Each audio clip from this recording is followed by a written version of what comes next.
Okay, today will basically be a conceptual and then practical summary of everything we'll need to do the next phase of things, which will be taking your AutoCAD plan of your apartment and turning it into a Revit model with doors and walls and windows, fixtures, ceilings, light fixtures. I'm not sure what all as the course goes on, but for today, what we need to do to put in walls, doors, and windows. And before I get into that, I want to talk about the idea that AutoCAD is it keeps all this information in it's basically just a long list of the kind of thing this is, its start point, its end point, its layer, its color, its whatever kind of thing it is, its start point, its end point, like that. It's called a flat database. Everything is treated pretty much the same. Revit, on the other hand, is a fully relational database where things connect to each other. Walls know how they intersect with other walls. We can ask the program, pick all the windows on the fourth floor, and Revit can sort through and find that stuff and act upon it immediately. And just conceptually, as you start working with Revit, you'll come to appreciate that it's a very consistent interface of how we create things, how we modify them, how we edit them, how we save them, and how we use them. Whether it's a door or a chair or a floor, we interact with them in very much the same way to change their geometry, their materials, their dimensions. So as we go through this, I'd like to make a couple of quick distinctions that will be helpful as we continue through the course of the day. This is a chart I found on one of the Autodesk websites that I think does a pretty good job of explaining the kinds of things, the kinds of elements that there are in Revit. And then we'll be looking today at how Revit deals with them. And first of all, there's the obvious thing, there's the model stuff, the 3D stuff. Walls, fixtures, furniture, like that. Some of them, like walls, can be hosts for doors. Walls can be hosts for windows. Ceilings can be hosts for light fixtures. And those six kinds, they're in that first column, are called host elements, and they are part of every Revit template and can't be deleted. Even if you delete some wall types, Revit won't delete the last floor. It won't delete the last wall because you can use one of those to create others. And then there are the component elements, which we also call loadable ones. They're the ones that we have on disk under door, under light fixture, under furniture, which we can bring in and out, copy from one drawing to another, have them on disk and bring them into the drawing as we need them. Then there are the datum elements, which we looked at to some extent, levels, grids, and reference planes. They're not physical, but they help keep everything organized. A whole slew of view elements, which are in Revit how we see things. We see them in a floor plan. We see them in a three-dimensional view, and each of those views has properties that we can affect in a very consistent fashion. And lastly, we have what are called view-specific elements. We've already had dimensions appear only in the view that they're put in, but there are a couple other kinds as well, including, I'm not sure when we'll get to this exactly, but we call them 2D detail items, which would be like the enlarged 2D image of a bolt that you might be showing in a particular connection detail. It's a real bolt, but it shows up only in the view that was inserted in. It doesn't keep showing up in your 3D views or elevations. I guess the main distinction between the host elements and the others is the host ones are the ones that are actually built when the building is going up. That when we think of building construction, it's the floors, the walls, the ceilings, things that are built there. And the component elements are the ones that are sort of brought in on a truck from Home Depot or wherever, and then placed and plugged in. So we just bring them in from disk or from the internet as we happen to need them. And the big picture, the most important thing today, really all of today, will be this part here at the bottom of page 1, the basic category of these components. And the first highest level is the category, and that means door, window, wall, light fixture. So doors, the category, contains multiple door families. A family is one particular geometry of doors. Let's say the ones that go into cold storage rooms. That's different from just a single flush door. It's different from a double door because its geometry is physically different. It has a single rectangular window. The next is the type, which is any variations on that geometry that we want to have. But one rectangular window somewhere in there. As we're defining this family, we would set up dimensions and locations for the window and dimensions and height for the door. But although the dimensions might vary, the basic, what do they call that in math, topology remains the same. And lastly, we have the instance, which is this door in a wall, in a room, is that one particular door. And we can give a number to that, like door 123, a unique thing. If we put another door in here, that's just a copy of the first, and that's a separate instance. So category, the broad range of them, family, topology, type for different dimensions within that family, and instance, the actual thing that's placed. Let's just start a new drawing using your architectural template, Imperial Architectural. And I'm suggesting we use that compared as opposed to the construction ones because it already comes with some families put in it. This one already has windows in it, for instance, whereas the construction was does not because they're just concerned about footings and that kind of stuff. Let's start with walls because they're just easiest to deal with. When I place a wall, I'm just going to draw it here. When you use the wall tool, and this applies to everything that you draw, when you select the tool, when I select wall, in properties, it shows what the current wall type is. Basically, if I start drawing, it's going to start drawing with that basic 8-inch generic wall that doesn't even have a material associated with it. It's just like, this is wall stuff. If we want to draw it with something more specific, we'll go to architecture wall. And then to see what other walls are available, we can click on the current one and get a drop-down list of all the wall types currently in the model. Let's scroll up to top and do this big fat one, brick and concrete masonry unit cinder blocks on metal studs. Now that becomes the current one. And as we draw, that's what we'll be drawing with. And if we want to see the extra components in there, we can go down to for this view, down to this bottom left where it says detail level and change it from coarse to fine. The same process applies to all the other hosted elements, walls, floors, ceilings, and roofs, where let's say I want to place a floor, and we'll just deal with these architectural floors. I pick on floor. The current floor type shows up, generic 12 inches, just wall floor stuff, not even materials. If I don't even want to start with that, I can pick floor and come down and pick, let's say, floor that's 10 inches deep with ceramic tile and wood joists. And then we can draw a floor of any shape we want. Doesn't have to be rectangle. Say, okay. Let's get into a 3D view.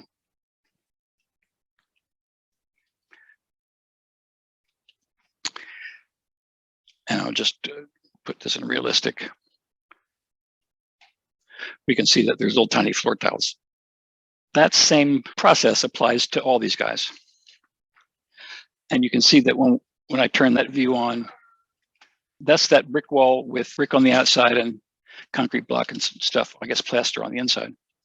That's for placing a host element. They're all pretty straightforward.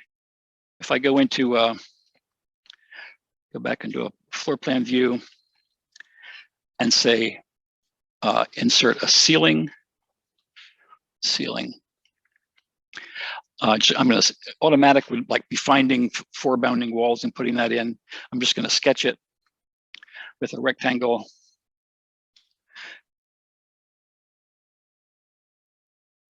But I have a choice when I'm creating it of which ceiling I want it to be, whether 2 by 4 foot acoustical ceiling tile or chipboards on metal studs or 2 by 2. We can create others. The ceiling doesn't appear in this floor plan view because we're looking down, not up. Go back to that 3D view.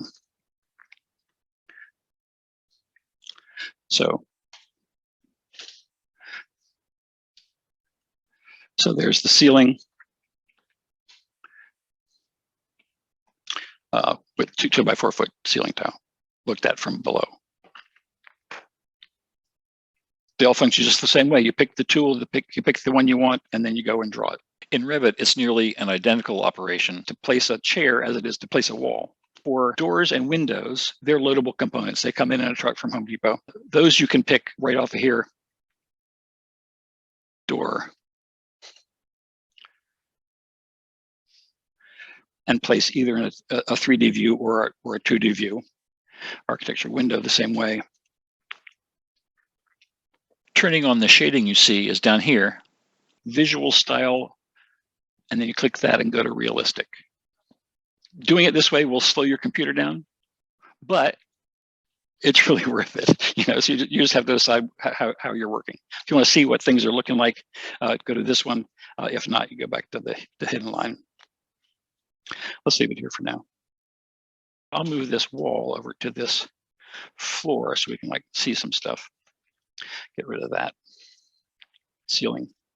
For everything else really that goes in here, all the stuff inside a room, we go to component, place a component. Just a couple come with the architectural template.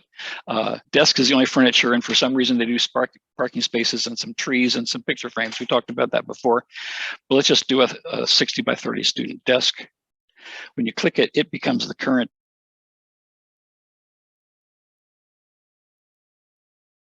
component. And so if I go back to component again, that'll be there waiting for me to use.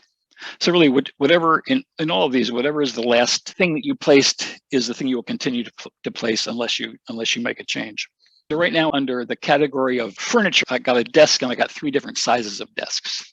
I've got under furniture, I've got the desk family and 3 different sizes of that desk, it's the same desk, just changed in dimensions. If we want to go get something entirely different, like a chair for the desk, we go to component, place component, load family. This is where we go get other stuff, other doors, other furnitures, other whatever, load family. At that point, we have all the categories of things that Revit uses. So we go to furniture, double click on furniture. Let's double click on seating and pick a task chair. These are piss poor looking pieces of furniture. All the manufacturers, everybody has their own Revit files out there on the web, so you go get that. For a while, Autodesk tried to keep up with it and just couldn't do it. In between there are a couple of sites. Well, there still are several. bimobject.com is one, which intend to be repositories for places where manufacturers could upload their files. And you can see a lot of different ones from different manufacturers in the same place. I think people mostly anymore just go to the website. You've got something current. If anything wasn't working right with it, the manufacturer would fix it and put it there before they send it off into the world. Anyway, chest, tear, put some arms on it. So we do that and go open. Now that becomes the current component that's being placed.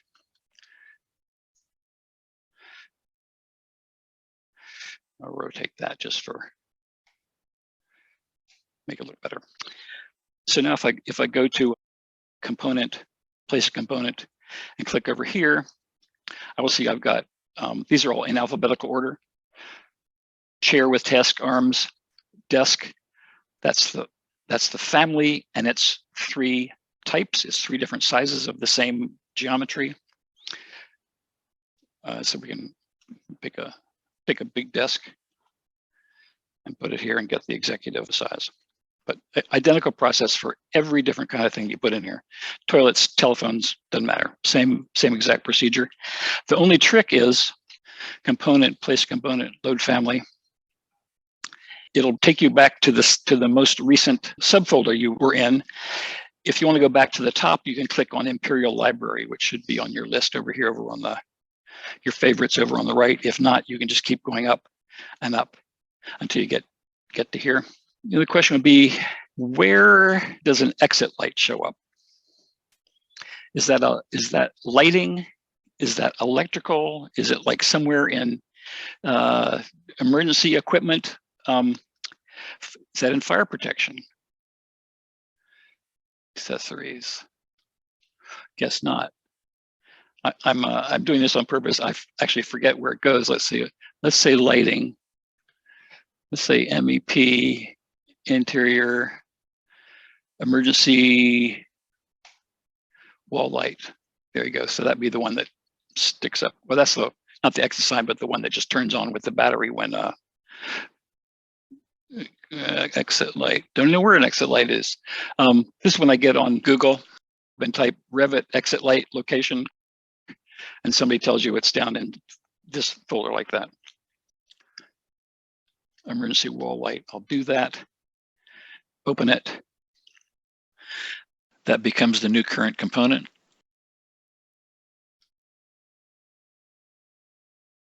If you want to bring in, let's say I want to bring in all the chairs, all the Autodesk chairs for some reason. I don't want to like have to go through each time and place each one and go back and load family. I can load them all at once. And the easiest way to do that is not through place a component, but through insert, which means bring into this model. Go to insert, load family. I'll go back to the chairs just for. In Windows, if you select something and you shift click on something else, everything in between them gets picked. So I can pick all those guys and open them, which force feeds my model.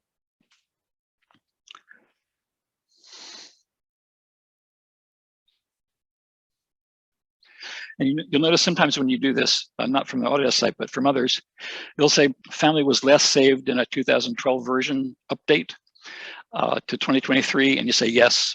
Unlike AutoCAD, where drawing versions are pretty interchangeable, Revit models are tied to the version of the program that they were created with. So anything you create in 2023, models or families you'll be able to open with future versions of the program. But if your brother-in-law has the 2022 version, you can't send things to him. He will not be able to open them. His version's too old. The reason for that is, in Revit, there are continuous updates about how things behave and how they interact with each other. And if you're a structural engineer and have constructed a truss with some kind of connection in 2023 that was not supported in the 2020 version, somebody open, if they could open it in the 2020 version, would not know that kind of connection, let's say a weld, and the whole structural purpose of that truss would not work. Anyway, once I bring them all in, then you see I have lots of chairs in my drawing, imported in bulk rather than one at a time. Escape, escape, escape. Okay, we're now at the top of page 4. What we're going to do now is make a new floor type, one that doesn't exist there yet. Let's just say we want to do a, we want to use 2x8 wood joists. On top of them is a plywood subfloor. And on top of that is the 3/4 inch wood finish floor. Let's see if we have anything close to that to start with. If I go to architecture, floor, well, I've got right here, I've got some, I'll try to get one as close as I can. There's one that has wood joists and a wood finish. We'll see what that looks like. I'm going to create it. So with all these, you basically create a closed perimeter and then check the green check mark. Finish edit mode, that's what that is. And there that is with the finished wood floor. So let's look at this in some detail. If we select it, we want to create a new floor type here, but I don't want to get rid of this one. This is a useful one to have. So I'm going to edit type. And the first thing I'll do is duplicate this guy, give it a new name and new dimensions. Always, always, always, when you're doing this, go to duplicate because you don't want to get rid of that first one. We want to keep that for reference or future use. Duplicate. And I'm just going to change this to wood joist 8 inches. And that's the nominal size of the joist, not necessarily entire thickness of the wall. And whenever you duplicate something, Revit puts a 2 on the end or a 3 or a 4 just to make it unique. I'm just going to get rid of that because we've changed what's here up at the front. We can't have 2 types with the same name. So we're going to wood joist 8 inches wood finish. And now we're going to change the structure of the floor to reflect that. So I'll go into structure, edit. And all we need to do here is change the depth of the structure to 7 1/4, which is how deep 2x8s are. And let's just say I was going to use 1/2 inch plywood instead of 3/4.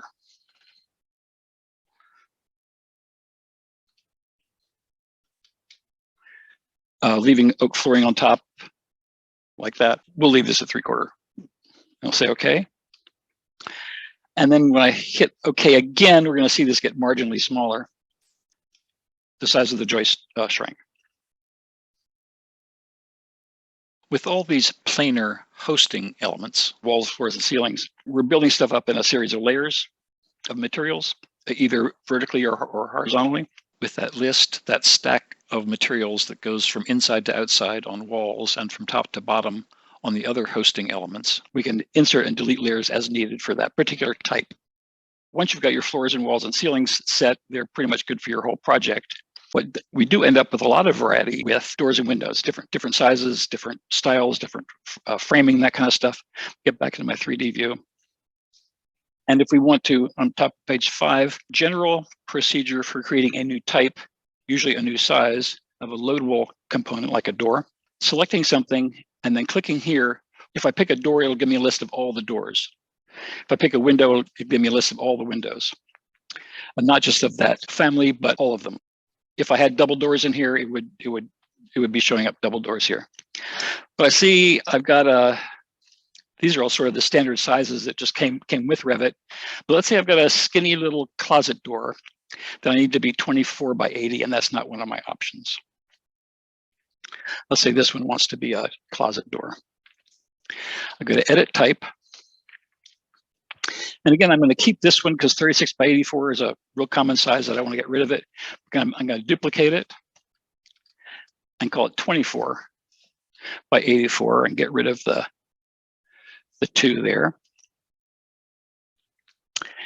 And then I don't have to edit structure. It doesn't take a whole nother dialogue to do that. The properties of this type, single flush, 24 by 84, are all right here. And I just want it, instead of 3 feet, I want it to be 2 feet. I'll leave everything else the same. Apply. Okay.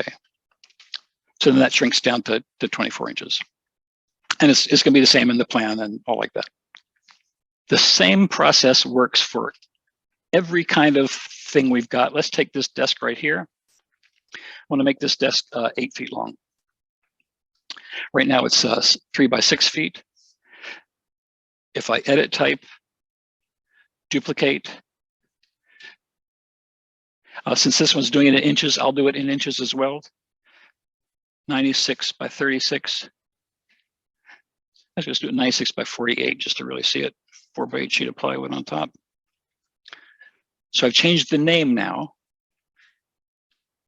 Now to this name, I need to do the new dimensions, which is 4 feet, and the length is 8 feet.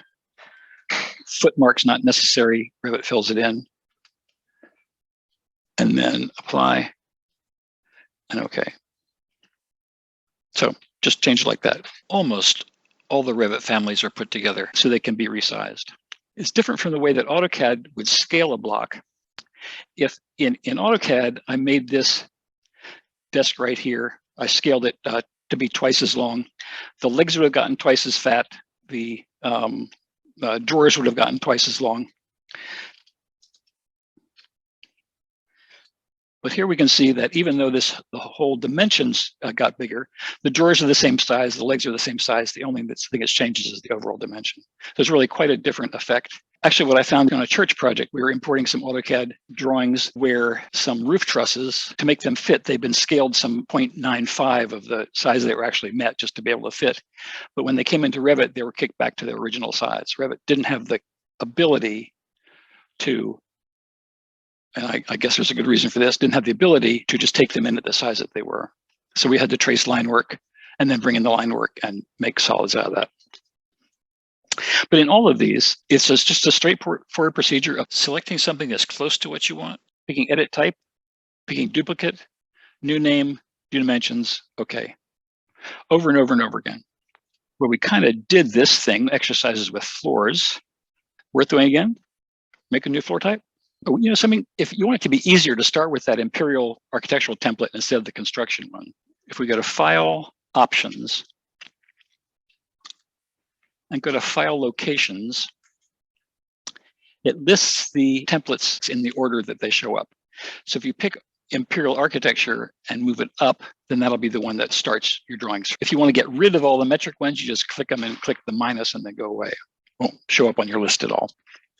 Which frankly, I've done at home. I never work in metric stuff and I don't want to get confused.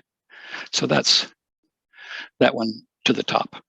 So I think what I'll do, since we've done this once already, I'll do stuff and then ask you what the next step is. See how that works. Use architecture floor and draw with a generic 12-inch floor.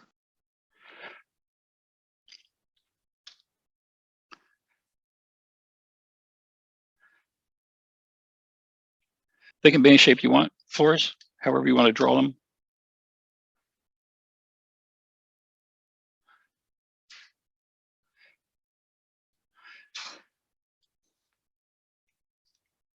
Sometimes if you've drawn something fairly complex and you go to click on OK, it'll say corners don't meet or lines intersect or something or other. And that would be if any two lines intersect this way or don't quite touch, or there's a line missing. Revit needs to have a perfectly bounded area where all the lines meet at their endpoints to know what's going on. So there's that. I'm gonna make a copy of this. And I don't know if we went into this, but if you select something and do Control and then just drag with your mouse button, you can just make a copy. Like C for Control for copy, C for copy. Let's change this guy to our 10-inch wood finish floor. Some of the materials have hatch patterns associated with them.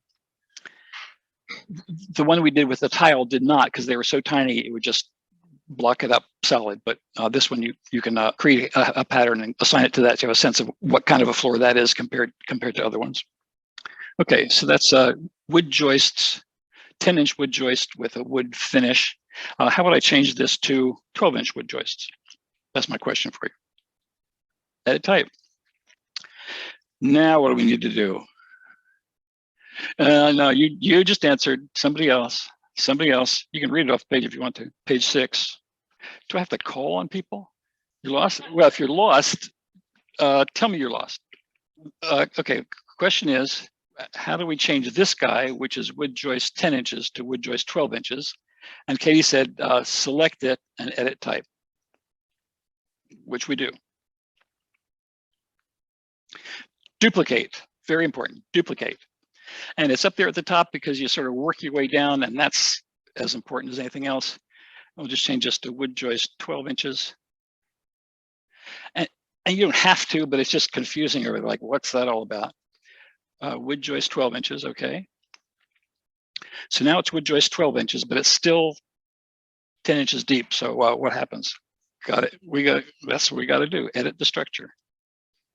And right, we won't worry about the insulation and that kind of stuff. But let me drag this out. We can see what those actually all are. And the only thing that, what do we need to change to take them from 2x10s to 2x12s? I'm going to edit this way down in the video so it doesn't like embarrass people. We're going to 2x12s. So that, do you guys know how big lumber is? Yeah, in terms of depth and stuff. Let's just do that while we're at it so I don't assume anything. When a green log arrives at the sawmill, it is rough sawn into pieces of the approximate sizes desired, let's say a true 2 inches by 4 inches, and it's then dried to a stable moisture content, which shrinks it about 10% in width and depth. It is then further planed or finished to remove the saw marks and any warps caused by the drying process. The result is immeasurably less than 2 inches by 4 inches, and the actual dimensions of the other standard sizes are likewise less than their nominal dimensions.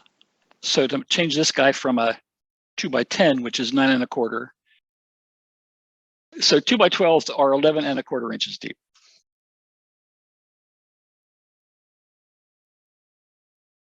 So we change that one thing, structure, wood joist rafter layer. Basically, this means any wood structure, whether it's in the rafter or in the wall. That's the only change we make. We say okay, and we don't have to make any changes down here. It's worth knowing that all this time, while we are changing materials and their dimensions, Revit is keeping track of their U values and weights and all that kind of stuff. So it puts it back up here and say, well, that's going to be, have a certain thermal resistance that will be more because it's thicker than it was when it was thinner. Okay, and now we select it. It's wood joist 12 inches with a wood finish. And the reason we're doing this now is I want you to, the assignment, which I'll post tonight, sort of after seeing how this goes, is to model your apartment as closely as you can. You know, get to where you can see how on a stairwell or somewhere, figure out how thick your floor is. I won't know. This is for you to be as careful and professional as you can about it. I won't know any of this. Let's look at interior walls, because we're be dealing with a lot of those. Anybody remember what wall thicknesses they had for their interior partitions, like bedroom walls and that kind of stuff? 5.5. So give me another wall thickness. Anyway, I'm gonna say 5 just for grins, because I think I had some of those. So 5. Okay. The reason I ask is we're starting to explore the walls. You know, since like 1900, certainly since World War II. Studs have been coming in at the 3.5 inches. So if we have 5 inches, if the studs are 3.5, that means on either side, let's assume it's equal, that'll be 3/4 and 3/4, that's definitely not drywall, but it's exactly what plaster is, because a plaster wall goes up with 3/8 of an inch of lath, which is that thin wood strips, what you have at your house, and then 3/8 of an inch of plaster on that. So that's almost certainly what you've got going on in a 5-inch wall. My old apartment, I had even 4.5, which was a 3.5-inch stud, and then 1/2-inch sheetrock on both sides. That was easy. So there's some guesswork involved. I mean, at this point, but you're 5.5.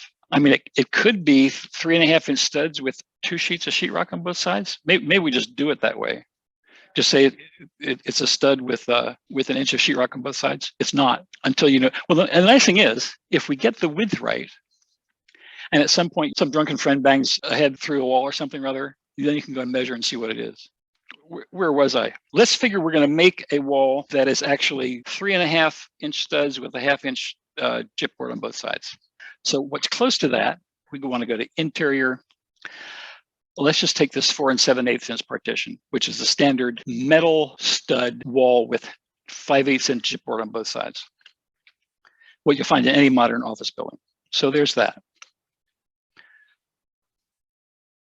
So this is close. It's only 3/8 of an inch off. So we can fix this. So what I want to do is pick this guy, edit type. What's next? Duplicate. And we're going to change this to 4.5-inch partition. It won't be a 1-hour wall anymore. You need 5/8 inch gypsum board on both sides to get a 1-hour fire rating, and we're only going to have a 1/2 inch. Interior 4.5-inch partition, okay.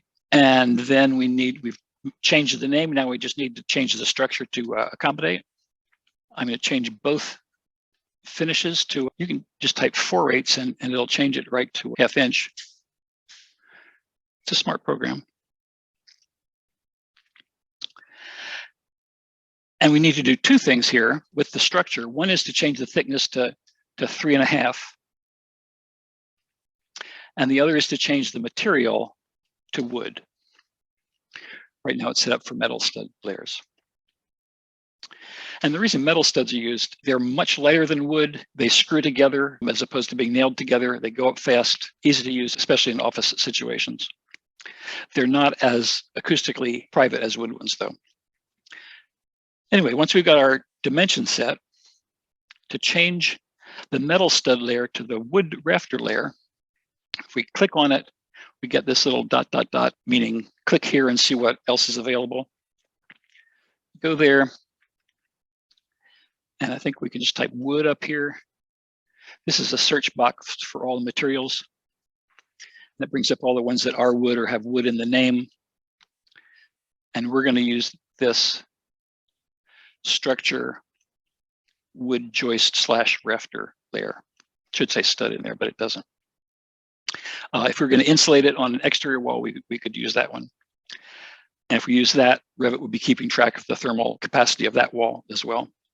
So wood joist, okay. We can see it's been adding these things up. Here's what we've called it. We've called it 4.5-inch partition. And in fact, right here, this is adding all these up for us. You know, it could be a long list if we're trying to meet some particular structural criteria. Wood joist rafter layer, okay.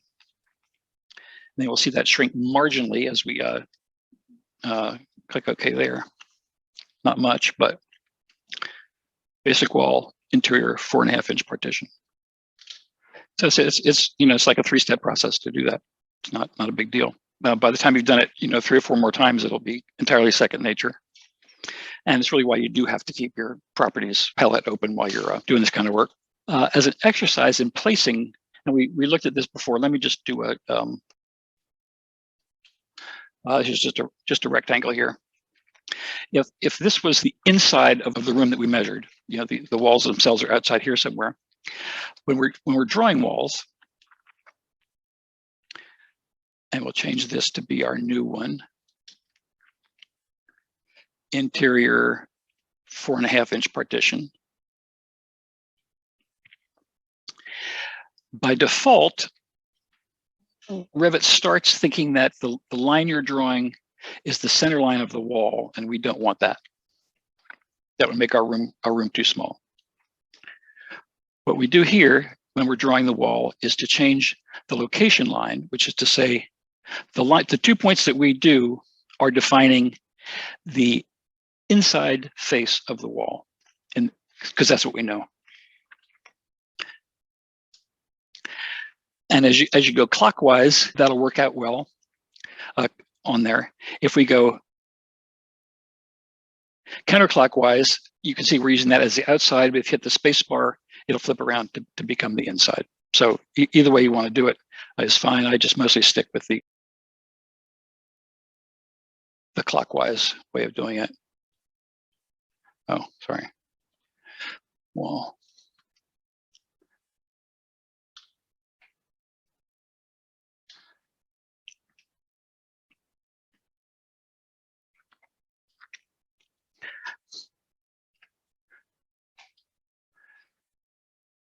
Oh, and the reason I had to draw each one separately was because I didn't have chain turned on. That'll keep doing from point to point to point. If I click chain, I can draw over and keep going. And if I have my intersection O-snaps turned on, it'll tell me when I've come down far enough this way to connect back to my starting point over there. So as we did last week, if I go to manage snaps, well, they're turned on. Huh.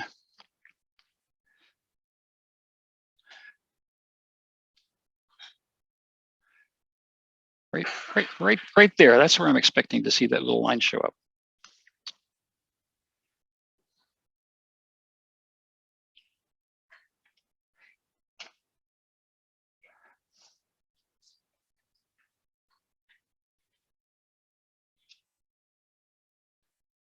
There, I'm sorry, that's what that was. Snap to remote objects is what that was. Snap to remote objects. Had to turn that on for it to tell me once I've gotten around the correct 3 sides. So now that we've got some things defined, some doors, some walls like that, let's actually talk about placing them and what our options are if they're not in the right place, if they're not the right size, that kind of stuff. All the little components that you bring in from Home Depot, you use under component. Doors and windows are a little different.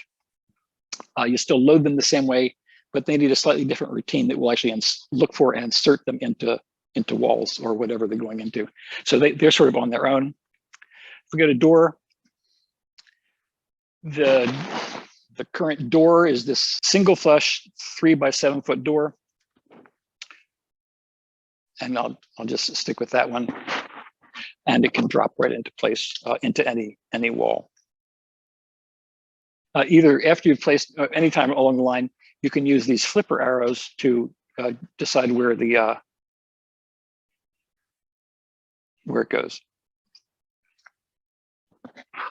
Some have additional controls depending on how that door family was made to choose the angle, 15, 30, 45, 60, if you want to use that. Most of them are just preset for 90 to show in plan, although in 3D they show as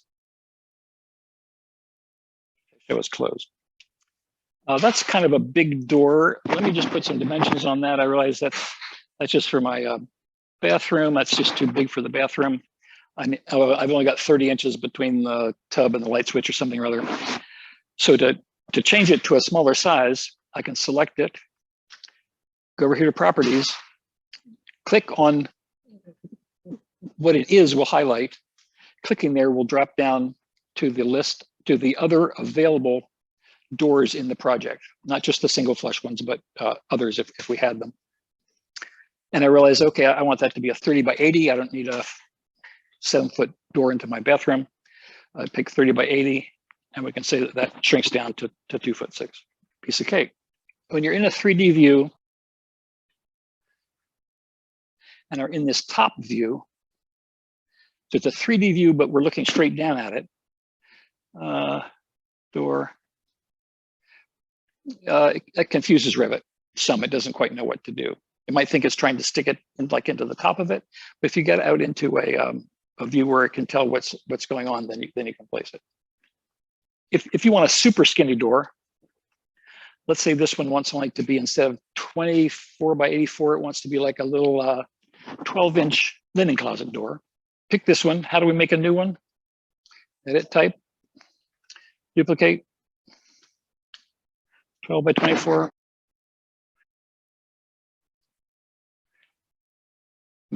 Make the width 1 foot.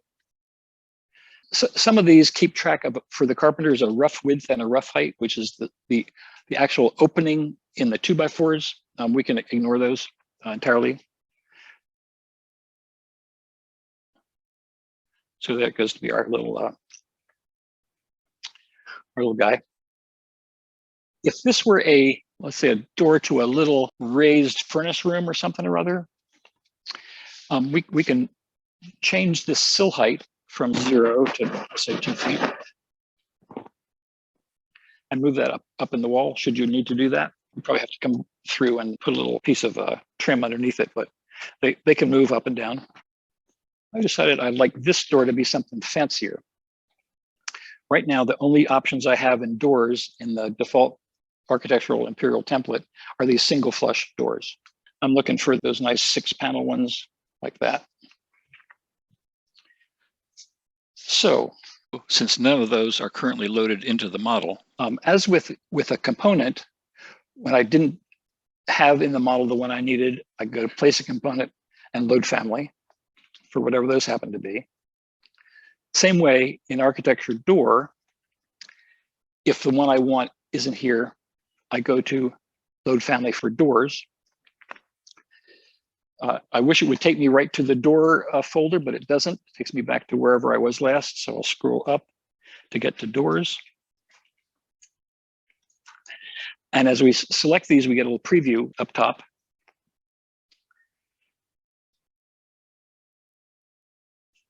I want to go to residential and pick like this single door interior single, meaning single leaf, 6 panels, wood. Okay. Some families come with so many types, from 12 by 80 to 36 by 96, that there's no point loading all these into our model. We're only going to need to use a couple of them, and they'll just take up like lots of extra space here in the properties palette, and they'll also take up extra space in the model, just making it kind of bloated. So what I do here is pick just the 1 or 2 or 3 that I know I'm going to want. Let's say I want 30 by 80. I can use Control click to pick. Shift click would select that whole group right there. Control click will select separate ones. So I'll do that and then say, okay, 1, 1000, 2, 1000, 3, 1000. And now when I go to door, I've got 3 different kinds of 6-panel door, 3 different sizes, 3 different types of the 6-panel wood door family, and 8 or 10 of these. So if I want to place that door, I can pick it here and drop it into place. Any kind of door can be switched out with any other kind of door.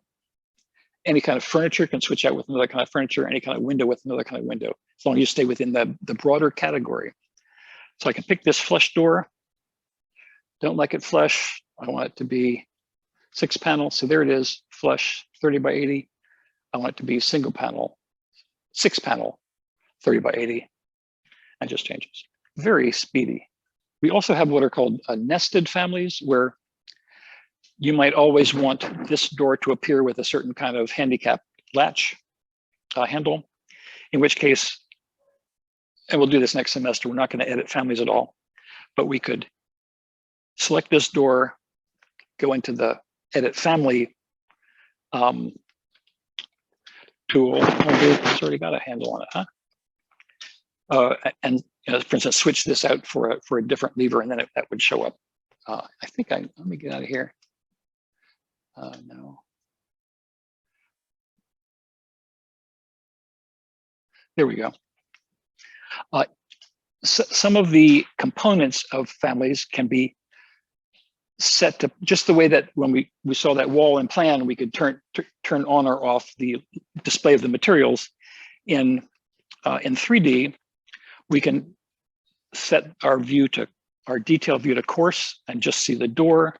We can set it to medium, and that didn't make much of a change. We can set it to fine and pick up the casing and the hardware. And that's all done in the family editor, telling it which of those 3 levels to display at. Windows operate much the same way. We have a greater variety of them when we're starting out. To make a wall longer, you can just click on it in any view, 2D or 3D, grab its endpoint, which is that little blue dot, and make it longer. So if I get in plan view and want to insert some windows, architecture, and the shortcut for window is WN. We've got 3 different kinds here to start with. We've got fixed windows, which are just a piece of glass in a frame, double casements that swing out, and double hung, where the upper and lower sashes operate independently. You would slide them so they're in the same place. So you have an opening at the bottom where cool air comes in, and an opening at the top where hot air goes out. Most windows today that call themselves double hung they're mostly single hung. They just slide up from the bottom. Let's do, these are some tall ones. Let's do a 16 by 48. Let me get into my WT for Windows tile. So I can see this wall over here and the same wall over here. Window, WN, fix 16 by 48. Click. It's telling me that's banging into another one. Delete it, we'll go do that again. Come farther down the. Most of these are set when you first place them in a plan view to have their sill height at 3 feet off the floor. It might be that the ones you did or the ones in my bathroom are higher than that to get above the sink or the toilet or for privacy or whatever. So you can drag them up if you want, just to eyeball them, or you can explicitly set where they are, either by their sill height off the floor or by their head height. If you want the head height to line up with all your doors, for instance, you can say, make that 80 inches if you have 80-inch doors in that room. Make that one too.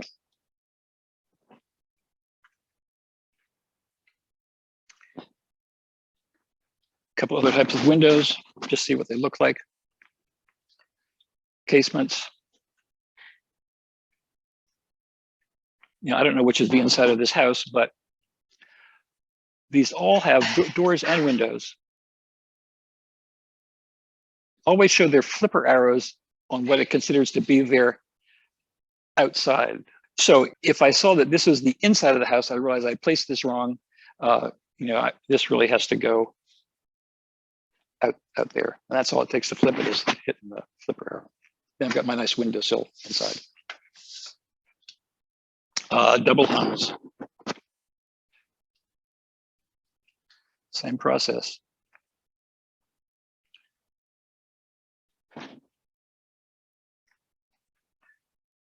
Probably make that make those all be inside, so we have our windowsill on the inside.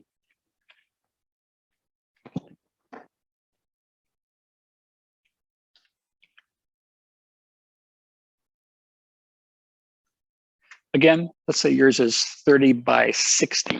We can either place a 30 by 46, or we can just take this one, edit type, duplicate, 30 inches, x 60 inches. And one real good reason for naming them this way is this is how you're going to order them from a supplier, is by the inches. And what you're actually telling it there, all these windows these days come as a box the same depth as the wall, set into the wall, and then the trim gets applied. But what you're actually specifying is that box is what did I say, 30 by 60? So the hole that I need in the wall is just a little bit bigger than that to be able to slide that window in. So I know when you're measuring the windows, it's hard because to some extent your window trim is going to overlap part of that actual box. So we're going to be close on what you do, but measuring that opening is not going to be this actual size of the window as specified by Home Depot, because you're measuring sort of from here to here, and it's measuring the longer distance. So we'll get as close as we can. And then I'll change these right here to 30 inches. And 60 inches. Okay. Gets bigger. Move it down.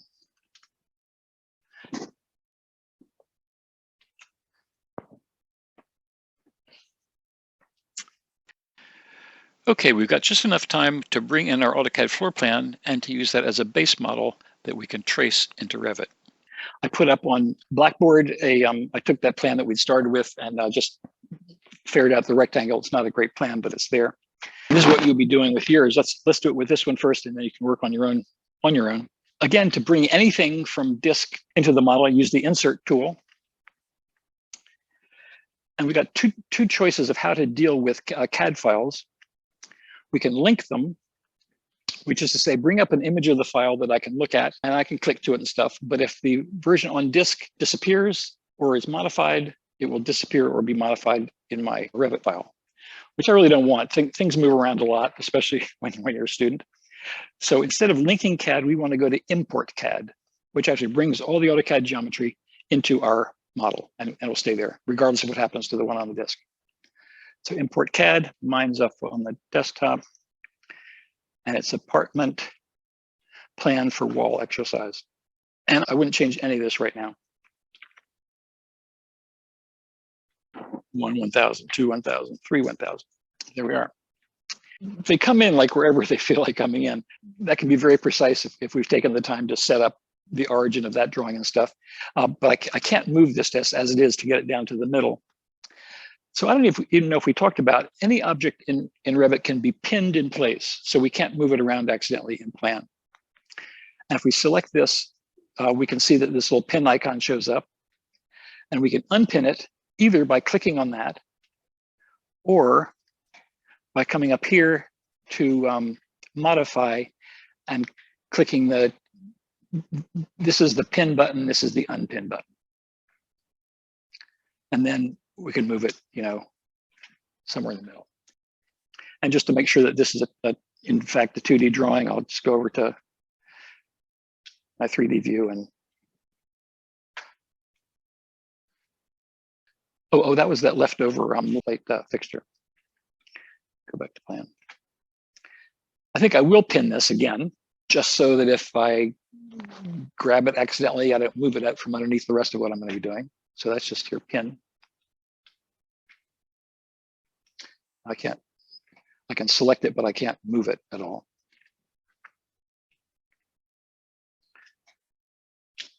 I'm going to start by just drawing with generic walls to get a feel for how this works, and then worry about materials later on. So let's see what this wall is. Go to my dimension tool. A foot. Well, that's convenient. So let's just put a 1 foot wall around that entire perimeter. Architecture wall. You'll see how well I've planned this. We happen to have a generic 12-inch wall. What do you know? We'll pick that. Now, the one thing I do want to be sure of is that as I'm placing this, I think I still want to use my interior finished face to place it. And the reason for that is we're setting the control line of that wall, and then its thickness can vary, but only away from that, not on the other side. So wall, create. I'm going to use wall line, finish, face, interior, which, to tell the truth, is the only thing I know about this wall. I don't really know how thick. Well, it's not even a real building, so who cares? And the height, let's just make the height go up to our level 2. No point going farther. So height is level 2. Finish face interior, chain, offset we don't want to do. That would be where we draw in one place, but the wall is actually to the left or to the right of that.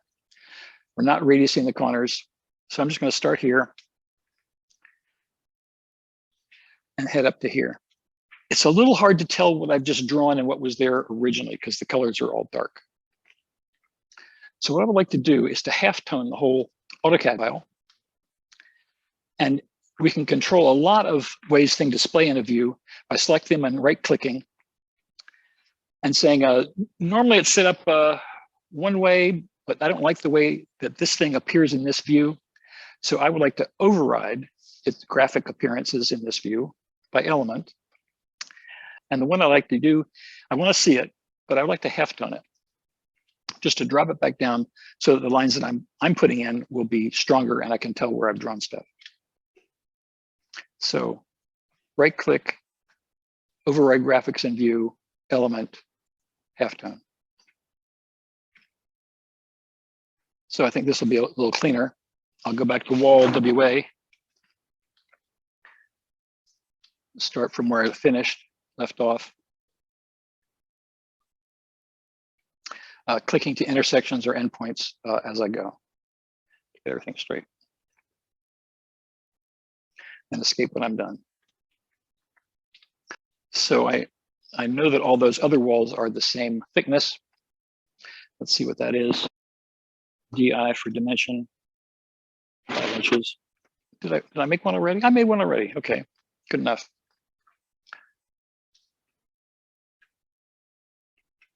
And for this as well, I'm going to use a finish face interior, and it doesn't matter which side I'm using. And let's look at these two walls. I use the dash over the opening in the AutoCAD drawing to indicate that that's an opening that the wall goes across the top of it.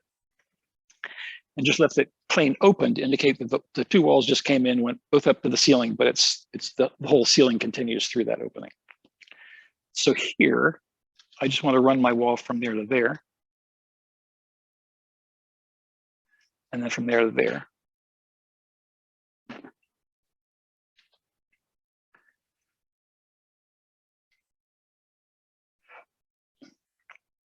Oh, this is with the 2 layers of sheet. Yeah, who knows, whatever that was.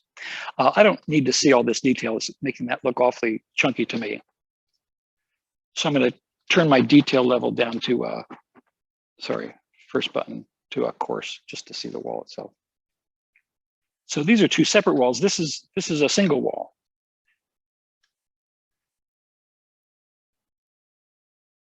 And as unlike the AutoCAD drawings, where maybe you drew walls in pieces, these are solid walls. All these are all the way across. We don't break them to stick a door in there. The door inserts itself, and the wall continues across the top.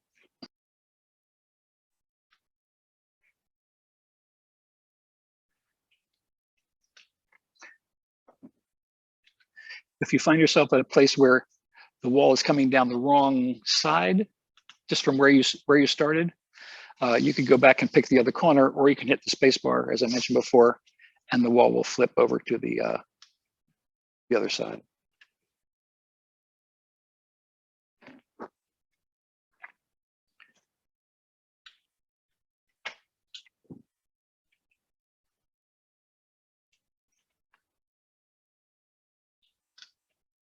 This isn't hard. You've done all the hard work in your AutoCAD drawing, so this is just tracing.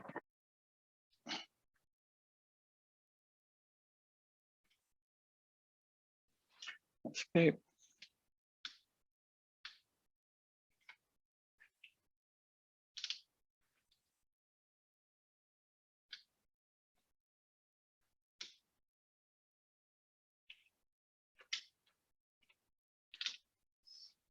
At this point, it's a little hard for me to see exactly where my door jambs and my windows have disappeared entirely, and I want to start putting them in now. We got a couple of different visual styles we can use for this view. We have it in a realistic where it takes on some of that, hidden line, which is where I was before, or then into wireframe where everything becomes transparent. We can see right down to what we need to do. So let's see how big this door is. 30 inches. I think we'll just assume that all the doors are 8 inches high and all the windows match that same datum. Door. Let's use the nice ones. 30 by 80, it's already there. Now, one thing about doors is you place them by their midpoints. And the reason that doors and windows are done that way, especially in building elevations, you want to keep them all lined up, and it's easy to put a guideline right down the face of the building and they all just snap right into that. So it might mean that we need to pick it and then move it, MV for move from here to here. I got a couple of more like that. I can use the create similar command to select something, anything, type CS, and Revit will be ready to create another one exactly like it.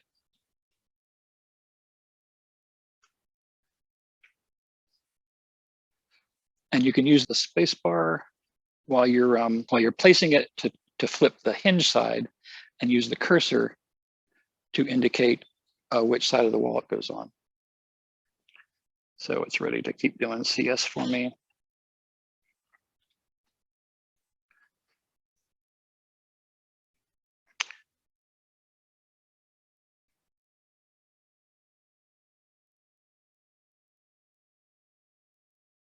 Close enough.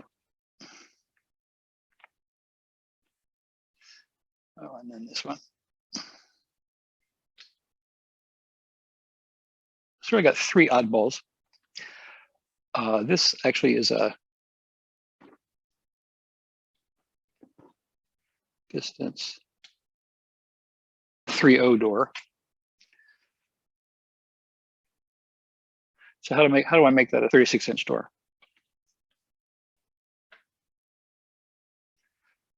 36 by 80. That one hard. And when something's highlighted, you can use the arrow keys to nudge it if you want to get as close as you need to get to. Farther in your zoom, the more accurate the nudges are. And they're set up to be something like 1/8 inch, 1/4 inch, like that. A pocket door is what they call that. Door. Load family. Single pocket 2-panel wood door. That looks good to me. Now our size, let's say that was 30 by 80 as well. Again, we don't need to import them all.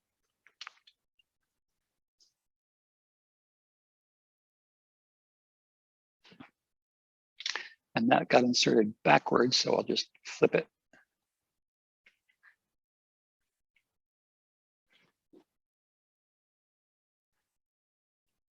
And nudge it, and there we are. Now, one thing with windows, we have an option in the double hung and casement ones to have a number of them that are all what's called mold together, where it becomes like one unit. And let's see how close we can get to this one. Let's say 9'6". We'll make it be 9'6". So architecture window, we're definitely have to load this one, load family. Windows all the way down at the bottom. Window casement triple. 1, 2, 3. Love it. Okay. And how big did I say I wanted that? 9'6". We'll have to make our own. We'll take this by 48.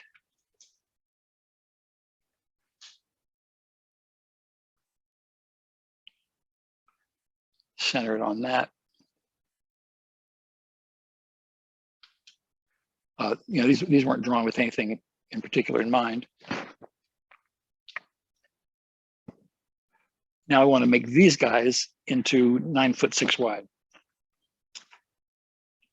Just like anything else, We might have a few more variables, like how wide the mullions are and stuff. We'll see. Select it, edit type, duplicate. 9'6" is 102 inches. You knew that.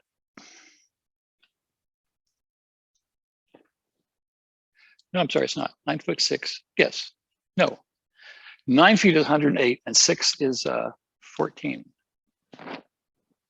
Nobody corrected me?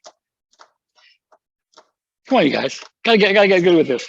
So 9'6", right? 9 feet's 108. Okay, good. Okay. 6 more is 114. Width 9'6".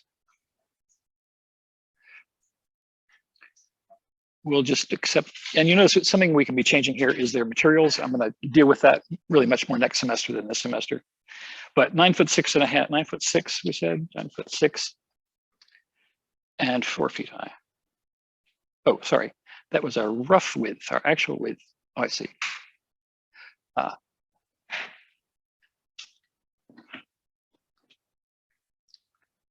You can see what's happening here. When I put in 9'6" for the actual width of the box, Revit is adding in an extra 1/4 inch each side to allow that to be plugged into place, a little clearance. Okay. There you are, 9'6".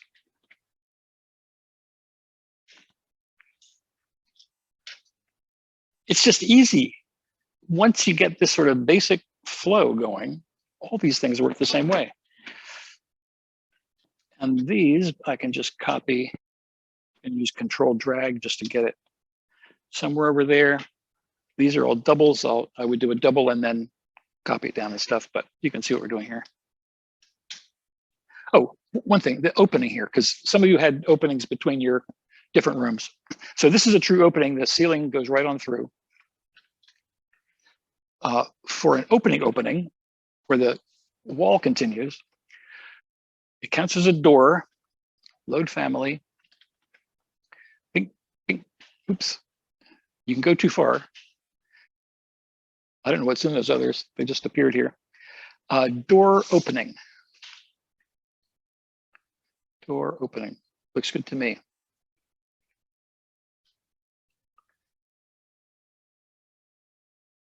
And we'll see how wide this wants to be.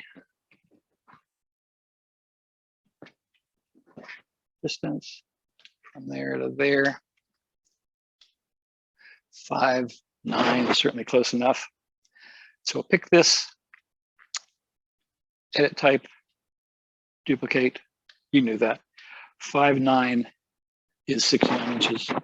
69 inches by 84 inches. Actually, I want that to be 80 because everything else is going to be 80.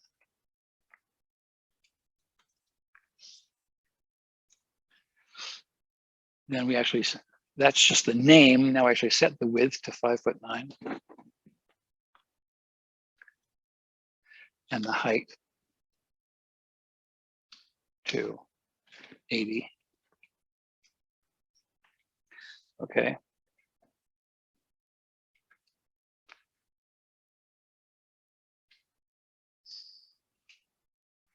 Oh, I 5'9", 6'8". It didn't do it, did it?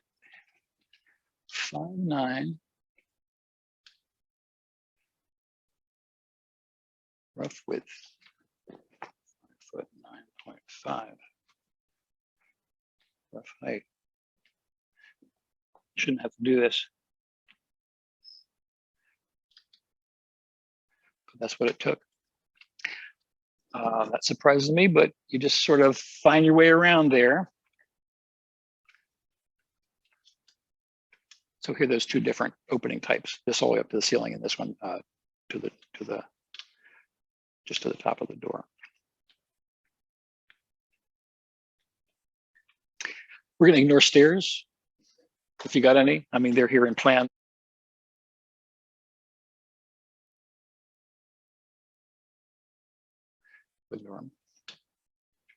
In a building section, got a first floor and the second floor. and let's just say this is an office building or something. As a rule, the partitions go from structural floor to structural floor. And then the ceilings, which might be different types or different heights in different rooms, are separate. The floor goes all the way across from building edge to building edge. The ceilings do not. So when we're in this, we don't just do ceiling, sketch ceiling, and then pick this whole perimeter, because ceilings just don't do that. That doesn't let you vary the heights or vary the materials or anything like that. When we're putting in ceilings, we do ceiling, automatic ceiling. It'll just put ceilings in for us in each of these rooms, finding the spaces. You see it, move through there because the ceiling went through, and then we can change those to different kinds, or just to chipboard or something or other. I just use Revit tools. Okay, controls. Okay, I said ceiling. Oh, also I'm in a ceiling plan view, so it's looking up at the ceiling. Level 1 ceiling plan, automatic ceiling. Click, click, click, click, click, click, click. And one thing that's a little confusing is this guy. I might say that I want that to be, well, in a residence you wouldn't have any of this being acoustical ceiling tile.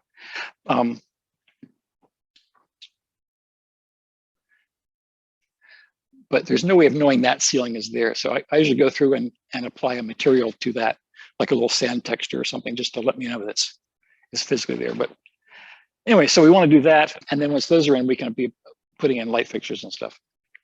So the floor does go all the way around from wall to wall to wall to wall. The ceilings, the floor does that. The ceilings are room by room. It's quick. Anything else?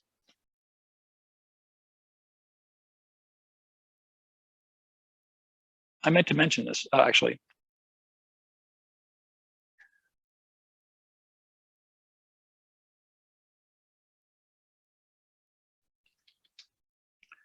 Any of these objects that is defined by creating a perimeter, and that can be a wall in elevation, or it can be like a floor in plan.